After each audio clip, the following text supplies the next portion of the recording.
केसिंगारे bypass निर्माण नहीं दाबी जोर धरलाणी।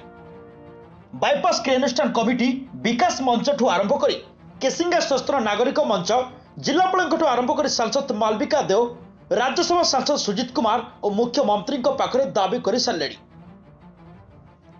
क्रियानुष्ठान कमिटी पर्यायक्रमे जिलापाल कलाहांडीर सांसद और राज्यसभा सांसद को भेटी बाईपास निर्माण पर जोर दाबी करिछि। केसिंगा भली व्यावसायिक पेट्रोलस्थली और संपूर्ण ट्राफिक विपर्यस्त रास्तार बाईपास निर्माण प्रस्ताव रखी 4 थाकिया रास्ता निर्माण घोषणा करिसेंती, जहाको सहरवासी तीव्र विरोध करुछंती।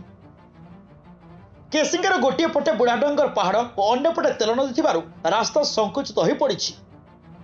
बजार दिनकू दिन बोरिंगपदर आड़क संप्रसारण होउछि।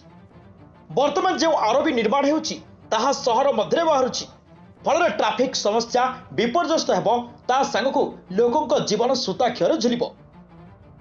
एबे प्रतिदिन दुर्घटना घटुछि। एभली परिस्थिति रे कुर्लुपड़ा ठारू जोलको नचेत एही आरबी को जोलको संप्रसारण पाई दृढ़ दाबी होइछि। पूर्वोत्तर विधायक प्रदीप्त नायक नेतृत्व में केसिंगा सशस्त्र नागरिक मंच भुवनेश्वर में मुख्यमंत्री को भेटी बाईपास निर्माण प्रसंग उठाई। उभय सांसद मंत्री को भेटी बाईपास निर्माण दाबी करियो बोली प्रतिश्रुति दैछथि। हेले इतिमध्य जूनागढ़ में बाईपास निर्माण पदक्षेप केंद्र सरकार नैथिबारु ए अंचलवासी केसिंगार भी बाईपास हो बोली दाबी जोर कलेनी। नचेत आरबी भली एक बड़ आंदोलन हेबो बोली संगठन माने सजबाज हेउछंती।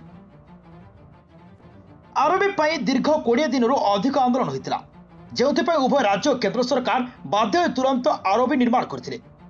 सेतेबेले वर्तमान राज्यसभा सांसद सुजित कुमार को राज्य सरकार पाखरे गुरुत्वपूर्ण भूमिका नहीं बेले पूर्वतन विरोधी दल नेता प्रदीप्त नायक और पूर्वतन सांसद बसंत पंडा केंद्र रेल विभाग पाखरे गुरुत्वपूर्ण सह दाबी उपस्थापन करथिले।